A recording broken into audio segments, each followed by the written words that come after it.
आज के इस वीडियो में हम लोग देखने वाले हैं क्लास 8 सामाजिक आर्थिक एवं राजनीतिक न्याय बिहार बोर्ड का चैप्टर नंबर 3 संसदीय सरकार अध्याय का क्वेश्चन आंसर। इस अध्याय का क्वेश्चन आंसर जानेंगे तो चैनल पर नया है तो चैनल को सब्सक्राइब और इस वीडियो को लाइक कर लीजिएगा। चलिए हम लोग देखते हैं क्वेश्चन आंसर को। हमारा अभ्यास के प्रश्न का यहाँ पर जो है क्वेश्चन नंबर 1 है,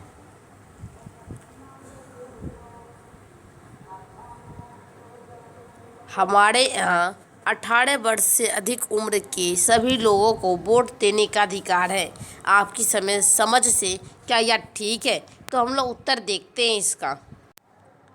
तो उत्तर में आप लोग लिखिएगा हाँ यह ठीक है, क्योंकि 18 वर्ष के युवा में इतनी परिपक्वता आ जाती है कि वे अपने मत का प्रयोग कर सके। ठीक है, तो ये आप लोग लिख लीजिएगा। हमारा क्वेश्चन नंबर जो 2 है वो यहाँ पर है, लोकसभा में क्वेश्चन नंबर 2 हमारा क्या कह रहा है देखिए यहाँ पर। लोकसभा में जन भावनाओं और जनता की अपेक्षाओं की अभिव्यक्ति का मंच है। क्या आप इस वाक्य से सहमत हैं? कारण सही समझाना है। तो उत्तर में आप लोग लिखिएगा हाँ मैं उपरोक्त वाक्य से पूर्णतः सहमत हूँ। लोकसभा में जनता द्वारा चुने गए प्रतिनिधि जाते हैं। लोगों को अपने अपने जनप्रतिनिधियों से काफ़ी अपेक्षाएं रहती है।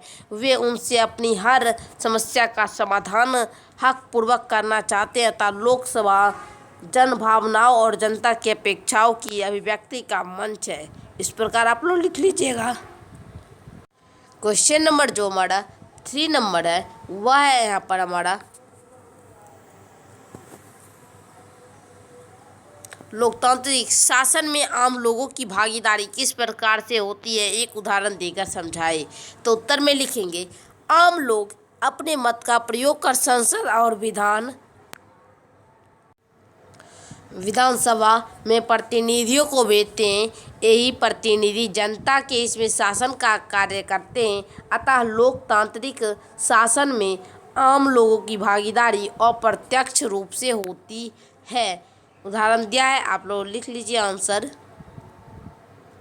हमारा जो 4 नंबर क्वेश्चन है वह है यहाँ पर, केंद्र में सरकार बनाने के लिए किसी भी दल या दलों के गठबंधन के पास होने वाले आवश्यक बहुमत का क्या अर्थ है, एक उदाहरण देकर समझाएं। तो उत्तर में लिखेंगे आप लोग भारत में किसी भी दल को संसद में सरकार बनाने के लिए कुल 543 सीटों की में से कम 272 सीटों की आवश्यकता होती है, यानी कि आधा सीटों की। अतः संसद में सरकार बनाने के लिए आवश्यक बहुमत का अर्थ है कुल 272 सीटें कम से कम प्राप्त करना किसी एक दल अथवा गठबंधन के दल को। अगर मानिए यहाँ पर और किसी दल के लोगों को अगर मानिए 200 सीट होता है तो उस समय वो गठबंधन करेंगे और गठबंधन करके उनको 272 या फिर उससे अधिक और 272 कम से कम न्यूनतम प्राप्त करना है। वैसे में ही गठबंधन होता है दो दलों के बीच।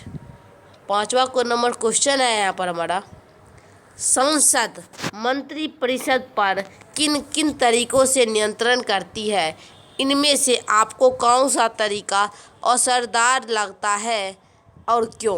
उत्तर में लिखेंगे आप लोग संसद मंत्री परिषद इन तरीकों से नियंत्रण करती है। पहला, प्रश्नकाल के दौरान प्रश्न पूछना। दूसरा, सरकार की नीति और कार्यक्रम का आलोचना करना।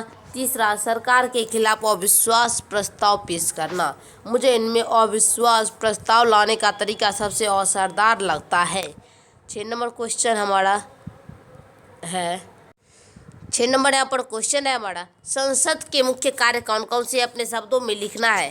तो संसद के मुख्य कार्य निम्न है। एक में में लिखना है विधायी कामकाज। संसद का काम पूरे देश या देश के किसी भूभाग के लिए कानून का निर्माण करना। ये किसका काम है? तो संसद का काम है। में वित्तीय कार्य।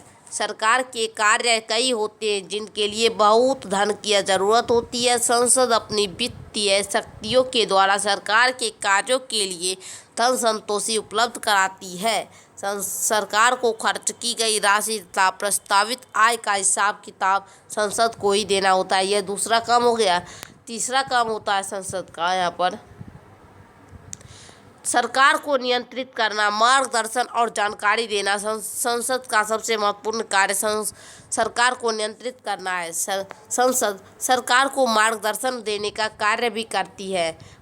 मतलब ये कैसे काम करना है। संसद में जनता के द्वारा चुने गए प्रतिनिधि लोगों की द्वारा से कार्य करते हैं, इसलिए मंत्रिपरिषद संसद के प्रति उत्तरदायी होते हैं। तो इस प्रकार आप लोग लिख लीजिएगा। 3 काम संसद का जो होता है बहुत ही ज़रूरी होता है। अब हम लोग 7 नंबर क्वेश्चन देखते हैं। अब जो हमारा 7 नंबर जो क्वेश्चन है वो यहाँ पर कह रहा है लोकतांत्रिक का शासन में आम लोगों की भागीदारी किस तरह से होती है, एक उदाहरण देकर समझाना है। ये नहीं है, यहाँ पर जो क्वेश्चन है वो क्या नीचे दी गई तालिका में भरना है। आप लोग को जानकारी यहाँ पर दिया गया है। लोकसभा, देखिए सदस्यों की कुल संख्या कितनी होती है, तो सदस्यों की कुल लोकसभा में सदस्यों की कुल संख्या जो होती है वह होती है 543। 543 यहाँ पर भर लेना है, ठीक है। यहाँ पर आप लोग भरेंगे 543। दूसरा है सदस्यों का कार्यकाल कितने वर्ष, लोकसभा में सदस्यों का कार्यकाल कितने वर्षों तक होता है, तो 5 वर्ष। 5 वर्ष तक होता है। सदन का कार्यकाल भी 5 वर्ष तक ही होता है। चुनाव का तरीका, चुनाव देने का कैसा तरीका है, तो यहाँ पर मतदान भर लेना है। कैसा तरीका है, तो मतदान, अपने विचार को दान करना, अपने विचारों को देना। नेक्स्ट है सभापति या अध्यक्ष के चुनाव का तरीका कैसा होता है लोकसभा में, तो वहाँ पर आप लोग भर लीजिएगा। यहाँ पर संसद के प्रतिनिधियों के द्वारा आपस में चयन करके, ठीक है। तो यहाँ पर है सभी बॉक्स में जो भरना है वो यहाँ पर दिया गया है, आप लोग भर ले। तो इसी प्रकार हमारा हमारा सामाजिक आर्थिक का चैप्टर नंबर 3 है संसदीय है, तो इस चैप्टर का क्वेश्चन आंसर पूर्ण होता है। फिर मिलते हैं अगले वीडियो के साथ, तब तक के लिए धन्यवाद। चैनल पर नए तो सब्सक्राइब और इस वीडियो को लाइक कर लीजिएगा।